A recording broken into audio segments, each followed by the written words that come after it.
우리 옆 사람하고 축복의 인사 나눕시다. Let us bless one 주는 another. 그리스도시요 살아계신 하나님의 아들이십니다. Jesus is the Christ, the Son of the living God. 하나님은 지금도 말씀으로 역사하고 계십니다. God is working right now with His Word.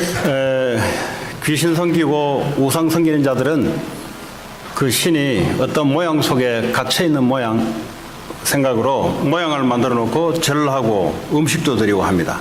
People who worship idols and demons put that, create an image to represent that idol, and they bow down to him and give sacrifices. 근데 어떤 사람들은 하나님이 온 우주에 있다고 그 에너지를 내게 받아서 이게 하나님이라고 또 착각합니다. Some people misunderstand God. They say that God is the entire universe and I can bring the universe's energy into me.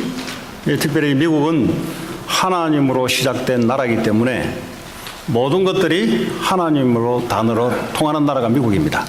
This is particularly true of America because America was founded on Christianity, so the word of God is pervasive in the country. 그러다 보니까 자기는 하나님 믿는데 이 우주 만물의 모든 에너지 기운을 내게 명상을 통해서 받아서 굉장한 힘을 힐링을 하기를 원한다고 명상운동 이 미국을 흔들고 있습니다. Then a lot of people claim that they know God, but instead they are partaking in the meditation movement where they try to harness all of the universal energy and receive healing and power for themselves. 그것이나 형상을 만들어 놓고 절을 해서 뭔가를 얻고자 하는 것이나 똑같은 겁니다. There is no difference between that and creating some kind of idol image that you bow down to try and benefit yourself. 하나님은 영이십니다. God is spirit. 하나님은 눈에 보이지 않습니다. God is invisible to our eyes. 그래서 만질 수도 없습니다. We cannot touch him. 그래서 볼 수도 없습니다. We cannot see God, 근데 하나님은 살아계십니다. but he is living. 하나님 우리에게 모양을 가지고 나타나는 것이 아니라 말씀으로 우리에게 오늘도 나타나십니다. And God does not make himself appear by some kind of physical form. He shows us himself through his word. 자꾸 우리는 육신적인 삶을 살다 보니까 눈에 보이면 믿겠다 그래요. Because we live such a physical life, we say we'll believe it when we see it. 옛날에 우리 동네에 삼촌빨 되는 나이 많으신 분이 늘 술 먹으면서 하는 말이 그래요. 내가 그 예수 그리스도가 부활한 것을 봤으면 내가 믿는다 그래요. I used to live with a very elderly man, and every time he drank alcohol, he would say, if I saw Jesus Christ resurrecting, then I would believe him. 나는 그때 저도 믿지 않았지만 좀 이상한 논리 같다 이런 생각했어요. And even though I myself was a non-believer at the time, I thought that that logic was very strange. 이번에 갔더니 어머니가 그분 어떻게 됐냐 하니까 저 대구 시내 홈리스 하면서 돌아다닌다고 이야기합니다. And when I went to Korea to visit last time, my mom said that this elderly man was now in the homeless center wandering around. 하나님이 계시는데 보이면 믿겠다. 그렇죠. 그러면 하나님이 아니죠. God exists, but if we say, oh, I'll believe him when I see him, then that's not God. 그러면 힘센 자들이 먼저 뭔가를 차지할 겁니다. Because then all the strong individuals of the world would start leading that movement. 권력 있는 자들이 먼저 하나님을 믿으려고 먼저 찾아올 겁니다. The ones who have the most authority would be the first ones to rush to God. 그래서 하나님은 그런 것을 구별하기 위해서 하나님 눈에 보이지 않게 하나님 말씀으로 역사하십니다. And God wants to discern between those and his true followers, so he makes himself invisible and only reveals himself through his word. 여러분 하나님을 잘 알면 여러분 인생에 승리하게 되어 있습니다. If you know God well, then you will be victorious in your life. 제 감정이 그렇습니다. That's my own testimony. 하나님 모를 때와 하나님 알 때 제 인생이 달라졌어요. My life has changed from when I was a non-believer to after I met God. 가장 달라진 것은 오늘 찬양 오늘 했듯이 내 마음에 평화가 임했다는 것이 달라진 겁니다. The biggest change I can notice is just like our praise song today, my life and my heart is filled with peace. 우린 그걸 보고 행복이라고 합니다. That's what we call true happiness. 그래서 예수님이 둘둘씩 짝을 지어서 전도 현장 보낼 때 평안하냐고 물어보라 그랬어요. That's why when Jesus paired up his disciples and told them to evangelize, he told them to ask, are you peaceful? 예수님이 임하기 전에는 우리의 마음에 평안이라고는 없습니다. Before Jesus Christ comes into our hearts, there is no peace in our heart. 어떻게 여러분이 성공을 해도 그 평안은 없어요. No matter how much you succeed, you will not have peace.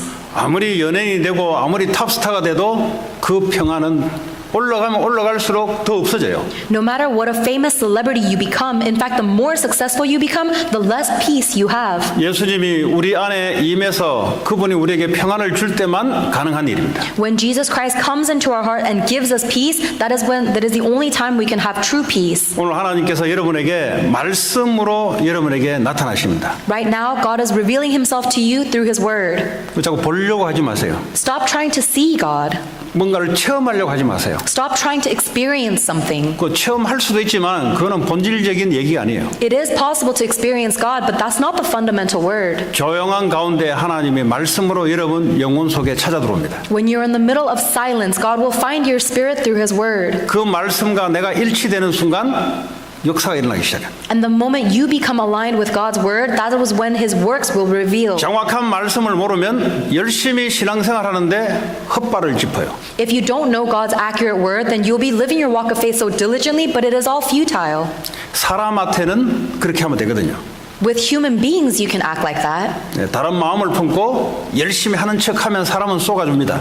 If you have a different heart, but you pretend to work diligently, you can fool other people. 하나님은 정확한 말씀 가운데 말씀을 지금도 이루어나가고 계세요. But God is giving us his accurate word, and he is fulfilling his word now. 자, 그러면 오늘 말씀의 제목이 하나님의 기준과 우리의 선택이라는 제목입니다. The title of today's sermon is God's standard and our decision. 지난주까지는 이스라엘 백성들이 여리고성과 아이성을 함락시켰던 내용입니다. Through last week, we learned about Israel taking over the fortresses of Jericho and Ai.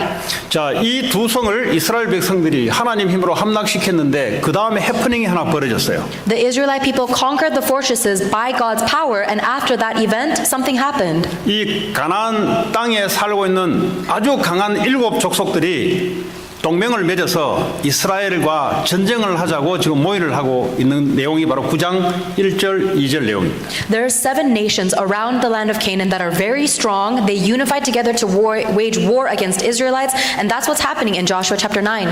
근데 그 중에 이 7 족속 중에 히위 족속이라고 이 족속은 깨를 낸 거예요. And among those 7 tribes, there is the tribe of Gibeon, which realized something. 그래서 거짓말로 이스라엘 백성들과 화평의 조약을 맺게 됩니다. Instead of waging war, they resorted to deceit, and they tried to make a peace treaty with Israel. 자, 오늘 메시지 내용이 이 맺지 말아야 될 화평의 조약을 오늘날 우리에게는 그것이 어떤 의미를 가져오고 하나님 어떻게 우리를 말씀을 인도하신가가 오늘 키 포인트가 되겠습니다. The key point of today's sermon is the contracts that we should not make with the world, how we are to decipher them, and what God wants to do to guide us through them. 자, 하나님 말씀의 신명기 7장에 보면은 너희들이 가나안 땅에 들어가거든 7 족속만큼은 너희들보다 숫자도 많고 우상 숭배가 강한 족속이니까 이들을 다 진멸시키고 다 죽이라 그랬어요. 쫓아내라 그랬어요. In Deuteronomy chapter 7, God warns the Israelites, when you go into the land of Canaan, there are 7 nations larger and stronger than you, so you must destroy all of them. 그리고 3절에 보니까 그들과 언약을 약속을 하지 마라. Deuteronomy chapter 7 verse 3, God says, do not intermarry with them. 그리고 너희 자녀들이 그들과 결혼도 하지 마라. Make no treaty with them. Do not give your daughters to their sons or take their daughters for your sons. 왜 그러냐? 요 7 족속은 이스라엘보다 숫자도 많고 우상 숭배를 아주 강하게 하는 강한 족속들입니다. That's because the 7 nations are stronger than Israel, and they have an extremely strong culture of idolatry. 근데 이 가나안 땅에는 7 족속만 사는 게 아니라 7 족속과 31 왕이 나라를 지배하고 있는 게 바로 가나안 땅입니다. And the land of Canaan not only has these 7 strong nations, they also have many kings that are ruling the region. 그 나머지 7 족속 외에 나머지 나라들에 대해서는 어떻게 되냐? So what does God say about the other nations occupying Canaan other than the 7 strongest nations? 신명기 20장 10절에 보면은 너희들이 그 성읍으로 전쟁하러 갈 때 먼저 화평을 선언해라. 다시 말하자면 난 너희들과 전쟁하기 싫으니까 화평하자라고 미리 말해라 그래요. In Deuteronomy chapter 20, God tells the Israelites to make a peace offering to all the weaker nations because we don't want to wage war against them. 그 성에 있는 사람들이 화평하겠다 하면은 그때부터 조공을 갖다 바치고 그리고 너희들이 우리 이스라엘의 종로로 타라라고 이렇게 협정을 맺으라 그래요. If they accept the peace offering and open their gates, then they will become your subjects and shall work for you. 근데 만약에 이 화평을 거부하면은 모든 남자들은 다 죽여라 그랬어요. However, if they refuse to make peace with you, then kill all males in the land. 그 대신 여자들과 어린 애들과 가축들과 이 노략물은 탈취해서 너희 것이 되게 해라 그랬어요. As for the women, the children, the livestock, and everything else in the city, you may take these as the plunder for yourselves and the Lord. 저는 이 하나님 말씀을 준비하면서 왜 하나님이 자꾸 그 전쟁에서 죽여라 자꾸 할까? As I was preparing this message, I kept on wondering why God tells us to kill in 뭐 war. 말씀이니까 뭐 그래 해야 되는데 사실 좀 잘 이해가 안 됐어요. I mean, it is God's word, so we have to follow it, but honestly, I couldn't understand it. 근데 이번에 말씀을 준비하면서 하나님의 이유가 있었어요 보니까. But this time, as I was preparing the message, I realized God's reason why. 민수기 7장 4절을 보니까 이 이방 민족들은 우상을 숭배하는 민족입니다. The reason is in Deuteronomy chapter 7 verse 4. All of these people are idol worshippers. 자, 그러면 이 사람들은 하나님께 반역하는 족속들입니다. That means these are people who are rebelling against God. 그래서 이 족속들과 같이 연합하게 되면은 이스라엘 백성들은 분명히 우상 숭배를 하게 돼 있어요. And if the Israelite people are to unify with these idol worshippers, then they would absolutely begin to reject God as well. 그러면 이스라엘 백성들이 하나님의 진노로 멸망하게 돼 있어요. Then the Israelite people would be subject to God's wrath. 그래서 하나님이 그 족속들을 다 진멸시키라고 하는 겁니다. That is why God tells them to destroy all the people in the land. 어떤 것도 교류하지 마라 그럽니다. Don't intermarry or don't unify with them in anything. 이미 이스라엘 백성들이 애굽에서 400년 동안 우상 섬기고 종노릇 했던 그 역사가 있습니다. There is a history for the Israelites where they spent 400 years in Egypt being one with their culture. 우리를 만드신 하나님은 우리에 대해서 너무 잘 알고 있어요. The God who created us knows us so well. 아담 하와가 어떻게 무너진지를 하나님 잘 알고 있어요. Adam knows, or God knows well how Adam was deceived. 이 사단이 우상을 통해서 사람들을 어떻게 꿰고 있는지를 하나님 너무나 잘 알고 있어요. And God knows so well how Satan is attacking his people through idols. 여러분 자녀를 다 키우죠. You all raise children, right? 그 자녀 자신보다 부모가 그 자녀를 더 알고 있어요. The parent knows children better than the children know themselves. 그 자녀들은 부모가 자기를 모르는 줄 알고 있어요. But the children think that their parents don't understand them at all. 그 부모는 그 자녀를 너무 잘 알고 있습니다. But the parent knows their child so well. 하나님은 우리를 너무 잘 알고 있어요. God knows us so well. 무슨 말을 하면은 하나님을 떠나서 사단에게 끌려갈지를 하나님 너무 잘 알고 있어요. God knows so well that if this happens, we will leave God and we will go into idolatry. 그래서 아예 처음부터 그들과 우상 문화와 결혼과 언약을 아예 처음부터 하지 말라라고 하나님은 말씀하고 있습니다. That is why God is telling us in the beginning, don't do anything to marry with 왜 idolaters 그렇습니까? or unify with them at all. 이스라엘 백성들을 통해서 메시아 예수 그리스도가 혈통을 통해서 나와야 되기 때문에 그렇습니다. That's because Jesus Christ, the Messiah, has to be born through the descendants of the Israelites. 하나님은 죄가 있는 곳에 함께 할 수가 없어요. God cannot be with sin. 그래서 십계명을 준 거 아니겠습니까? That's why he gave us the Ten Commandments, 오늘 right? 여러분들이 말씀을 잘 알아들으면 오늘 성경이 뭐라고 했냐? 너희들이 이 말을 지키면 내가 천대까지 네 후대들에게 축복을 내리겠다 그랬어요. If you truly understand the accurate word of God, he says that he will bless 1,000 generations to those who follow and obey his word. 그런데 이 말씀을 너희들이 어기면 너희들에게 진노가 임할 것이다. However, if you disobey God's word, then he will pour his wrath upon you. 뭐 하나님이 왜 그러냐 도대체? Why is God like that? 그렇게 말할 수 있습니까? Can you really question that? 어떤 사람들은 하나님이 왜 선악과 만들어놨냐? Some people question, why did God even make the tree of knowledge of good and 괜히 evil? 만들어 놓고 말이지 죄가 있니 없니 해서 하면서 지 맘대로 하게 왜 그러냐 도대체? He made this fruit of knowledge of good and evil so that we might sin and we might not. Why did God even have to make it? 근데 그렇게 말하는 사람이 하나님이요 아니면 하나님이 하나님이요?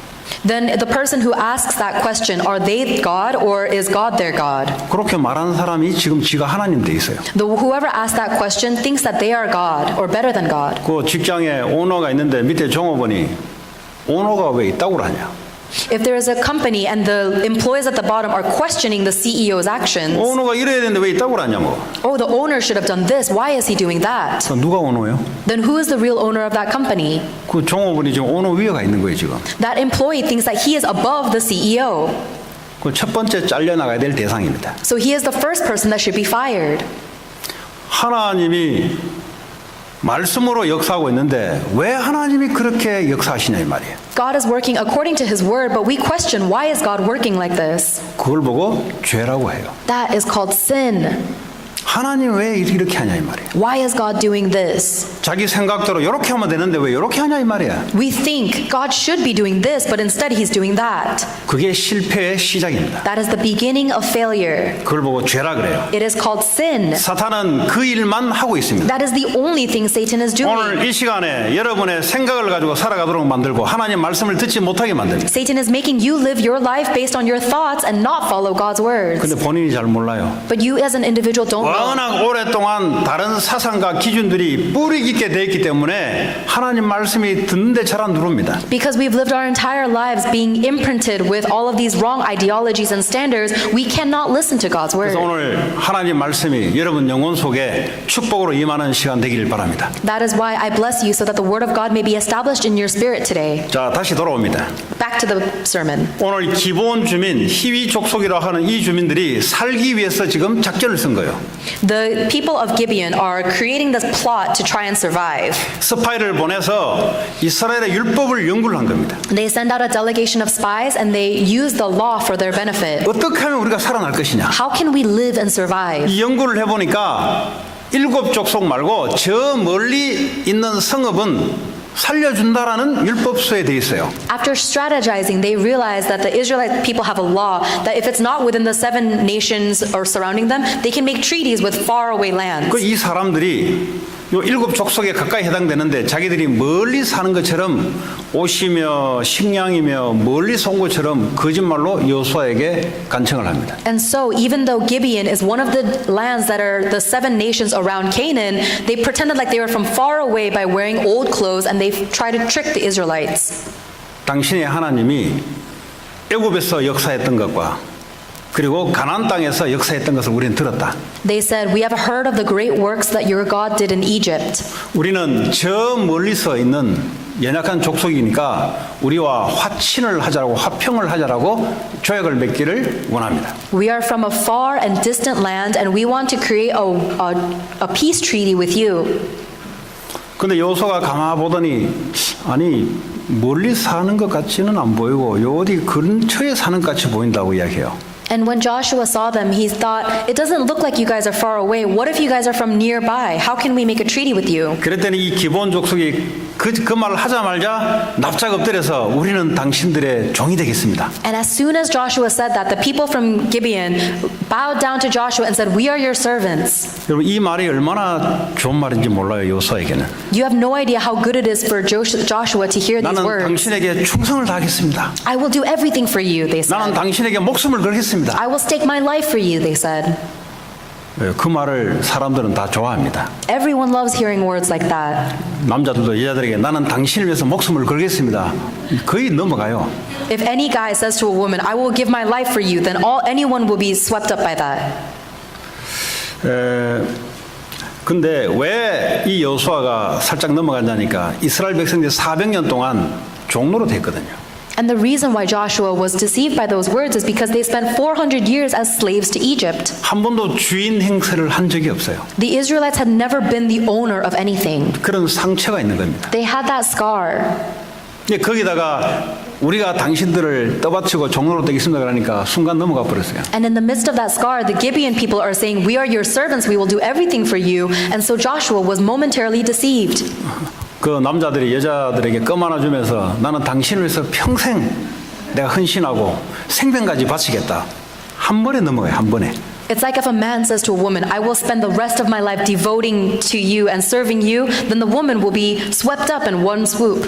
알고 보니까 결혼을 해놓으니까 남편이 일을 안 하네. And then after they get married, it turns out that the man does not work at all. 그때 와이프를 일꾼으로 부르면서 백수야 백수.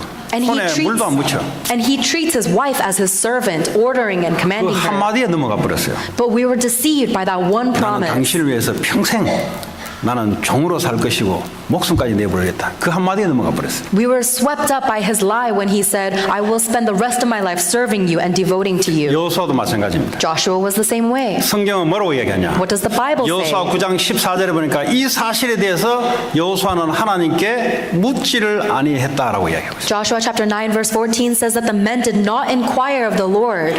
우리는 완벽하지 않습니다. We are not perfect. 우리는 우리의 살아온 배경들이 다 있습니다. We have the background that we lived in. 열등감 있는 사람들은 열등감을 치유하는 말을 주면 혹해요. And if someone has a bad temper, if someone is able to give them words that will soothe their temper, 교만한 then they're swept up. 사람들은 교만한 말을 이렇게 자극시켜 주면은 넘어갑니다. If someone is arrogant and prideful and someone touches their pride, then they will be swept up into their pride. 못생긴 사람은 당신 정말 멋있게 생겼다. If someone has a scar about being unattractive and someone says, "Wow, you're very good looking," then that person will be swept over by that compliment. 저한테는 안 넘어갑니다. That would never work on me, of course. 저는 원래 잘생겼기 때문에 그런 말 안 넘어가요. Because I'm already good looking, I don't get swept up by those compliments. 예. 그래서 하나님 말씀이 참 중요해요. This is why God's word is so important. 여호수아가 이 당시에 하나님께 이 사실에 대해서 기도를 하고 하나님께 결정을 구했으면은 좋았을 뻔했는데 그냥 그 한마디에 그냥 좋다 하면서 그냥 하나님 이름으로 사인을 해버렸어요. If Joshua had taken the circumstance to prayer, to God in prayer, the result would have been good. But instead, he was swept up without consulting God and used God's name to sign an oath.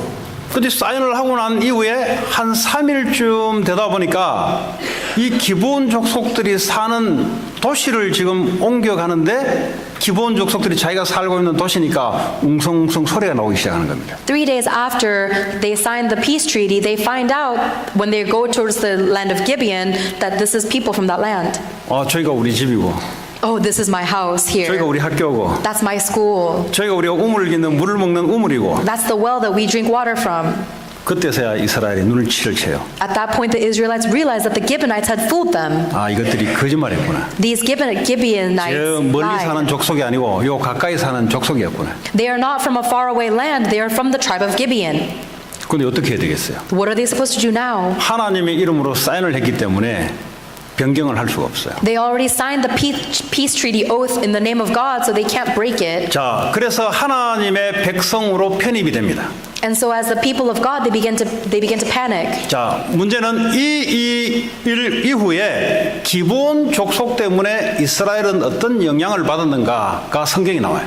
The Bible tells us what happens to the Israelite tribe after this incident because of Gibeon. 자, 이 사실을 알고 이 여호수아는 성경에서 뭐라고 하냐? 9장 23절에 보면 너희들은 저주를 받아 대대로 우리의 종이 될 것이라고 해요.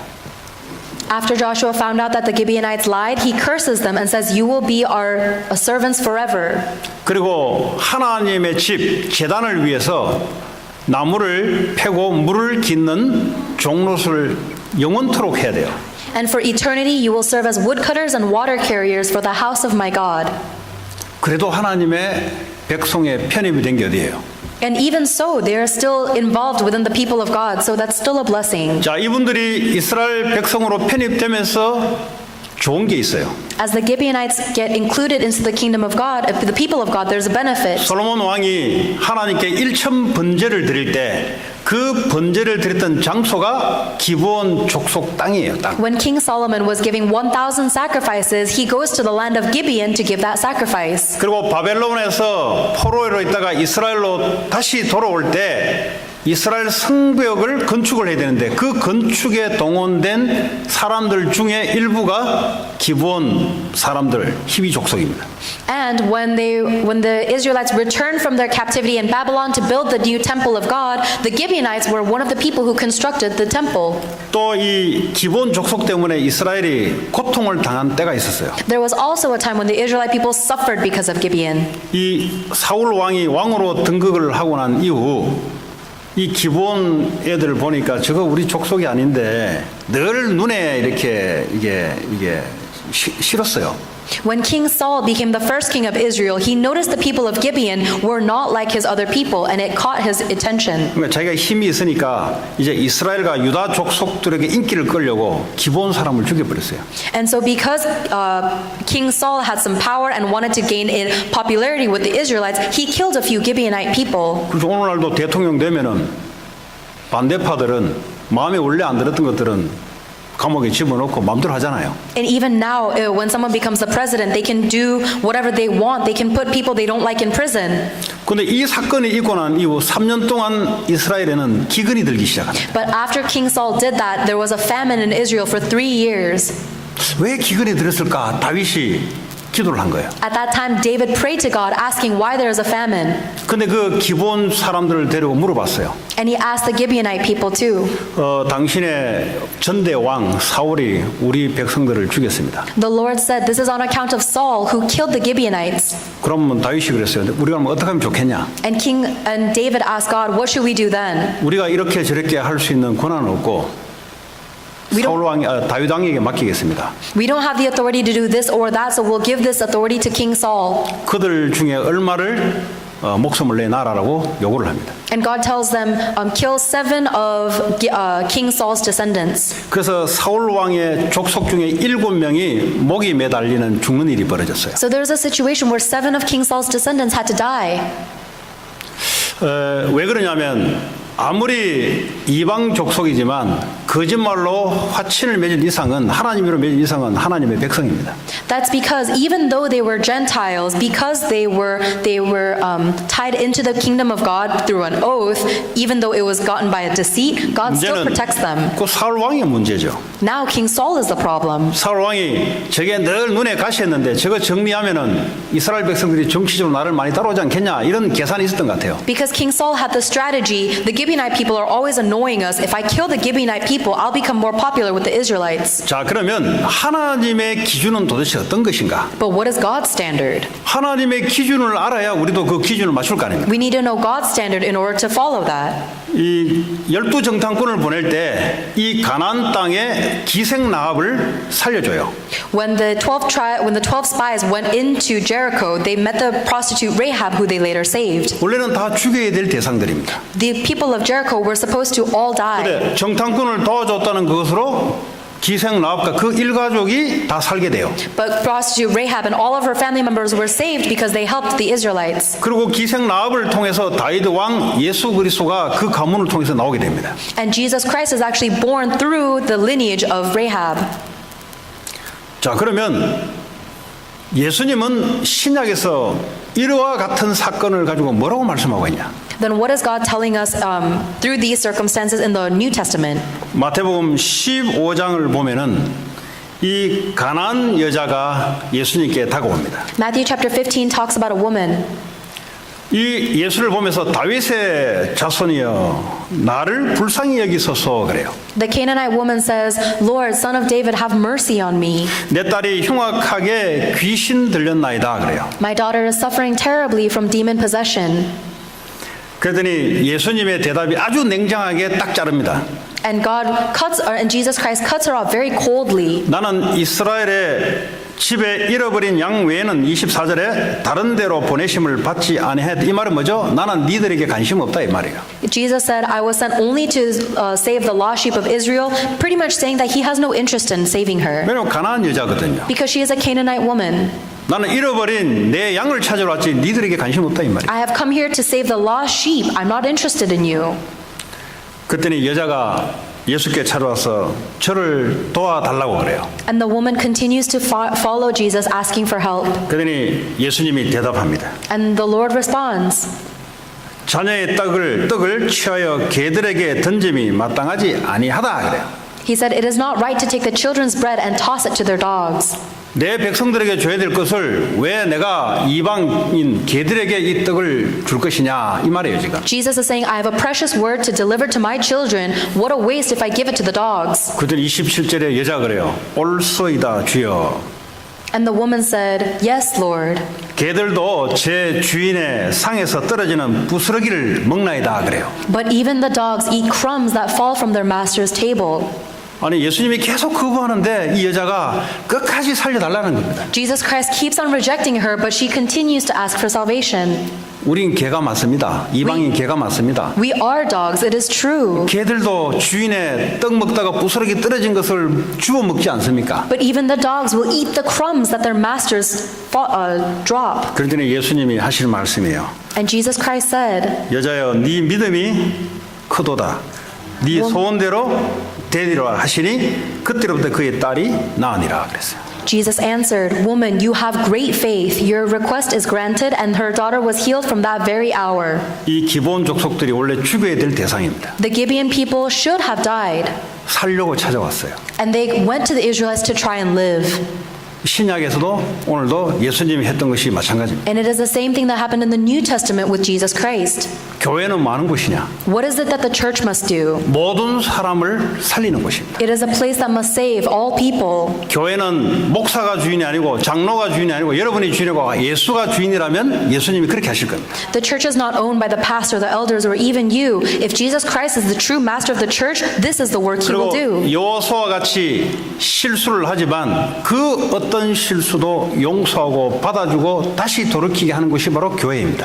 And the church is a place that will accept and forgive everyone, even if we make a mistake like Joshua did. 자, 그런데 또 고린도전서 신약에 보면은 5장 9절에 보면은 교회 안에 아버지 와이프와 성적인 관계를 맺는 아들이 하나 있어요. Also in the New Testament, in 1 Corinthians chapter 5, verse 9, there is a couple that is having a sexual relationship with her father. 자, 이 일을 어떻게 해야 될 것이냐? Well, what are we supposed to do with that? 서신서에 이렇게 나와 있어요.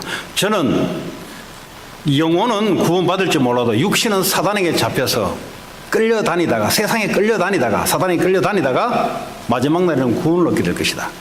There is a scripture in the Bible that says, even though my spirit has received salvation, my physical body is being dragged around this earth as a slave to Satan. When I finally die and receive judgment, I will be saved. 그 사단에게 잡혀서 끌려다니니까 너희들이 이 사람과 교제를 하게 하면 어떻게 되겠냐?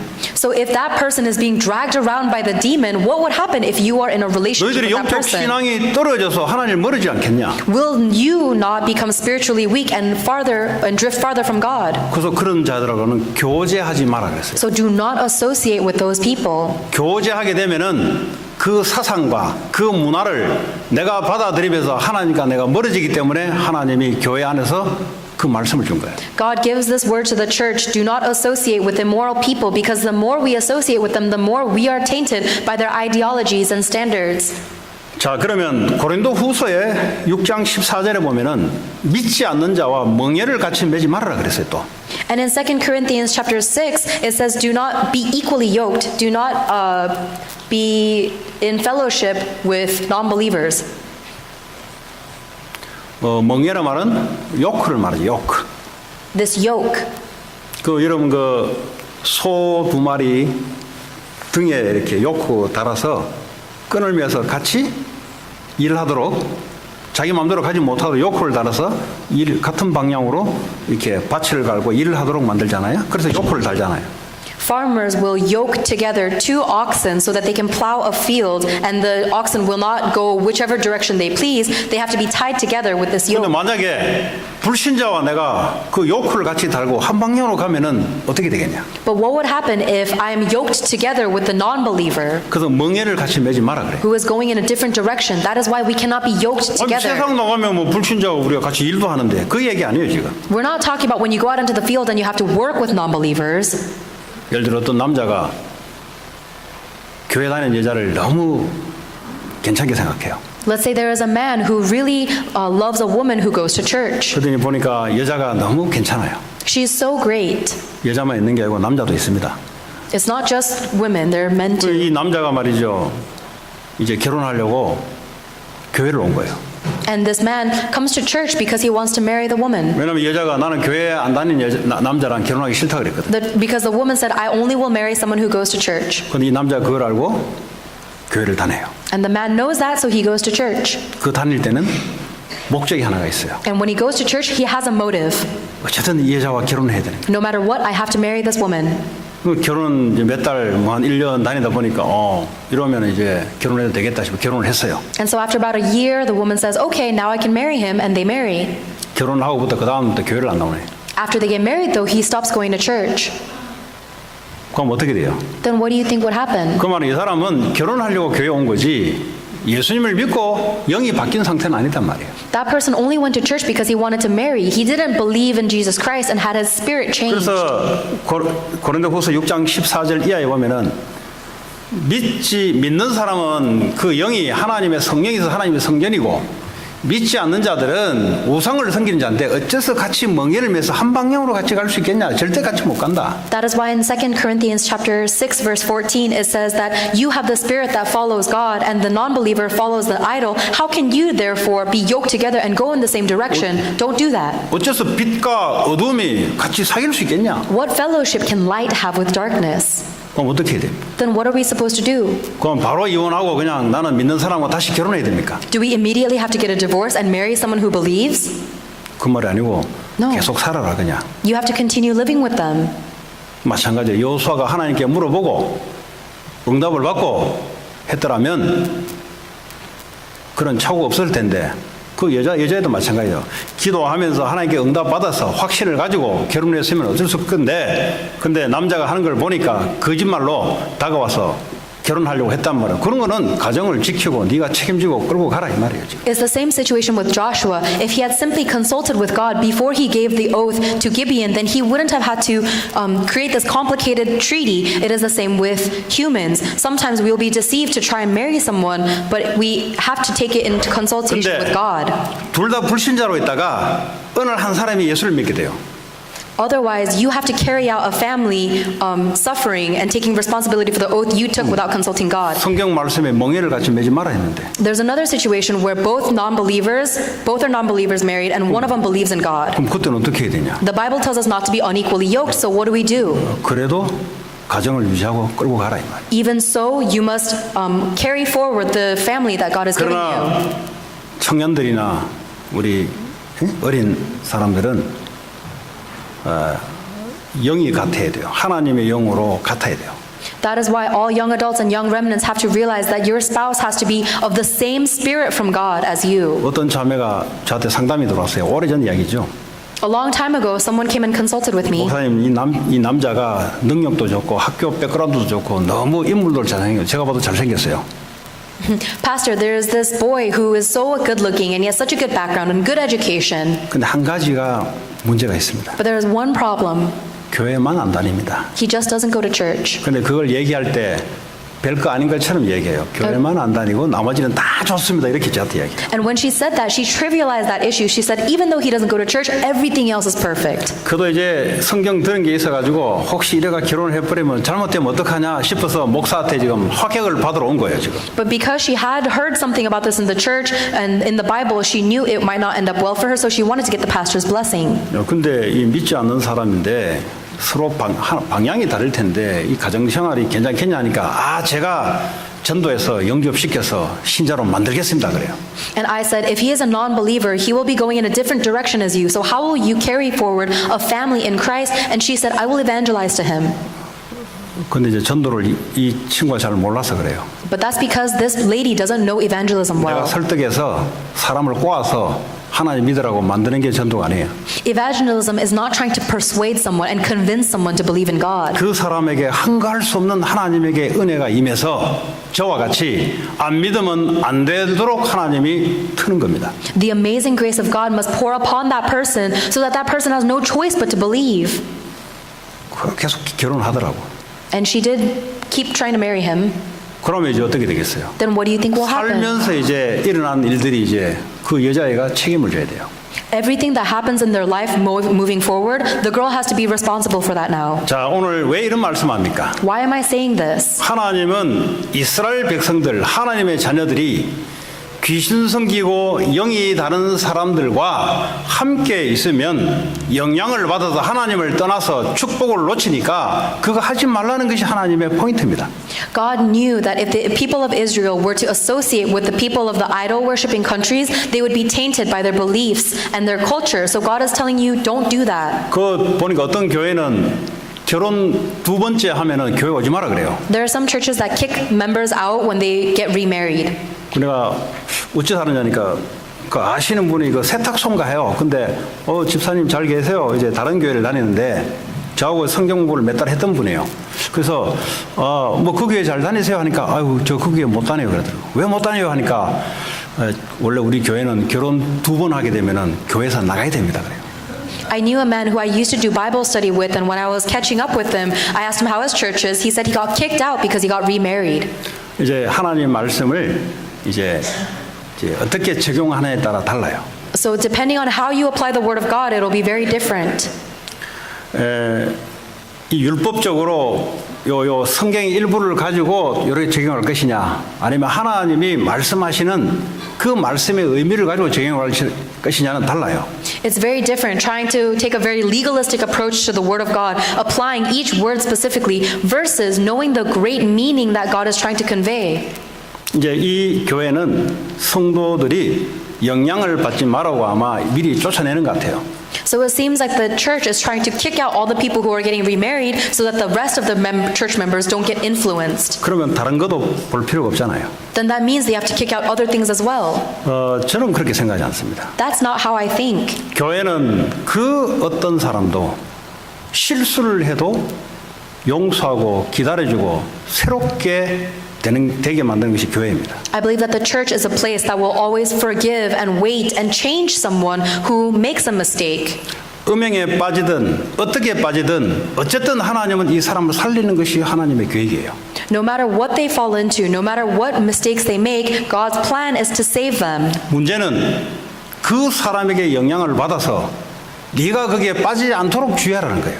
The issue is God is telling us to be careful that you will not become influenced and fall into that same trap. 그러기 위해서는 교회가 힘이 있어야 돼요. In order to do that, the church must be strong. 다시 말해 성도들이 영적 힘을 갖고 있어야 돼요. In other words, the members of the church must have spiritual strength. 세상 나가면 그런 사람들하고 만나서 사업하고 같이 어울려 다녀야 되는데 그러면 어떻게 해요? When we go out into the world, we have to associate with people like that and we have to get along with them. What are we supposed to do? 그래서 이 영적 힘을 가지려면 여러분들이 복음에 대해서 분명해야 돼요. That is why in order to have that spiritual strength, you need to be certain of the gospel. 십자가에서 모든 문제를 끝내신 그리스도를 분명히 선포를 하셔야 돼요. You need to certainly proclaim Jesus Christ who solved all problems on the cross. 어떤 것도 내게 문제가 되지 않는다. You need to confess that nothing is a problem for you. 예수님 내 주인으로 와 있는데 내게 무슨 문제가 되겠어요? Jesus is my master. What could possibly be a 모든 problem? 일어난 일들은 하나님의 계획이 있다.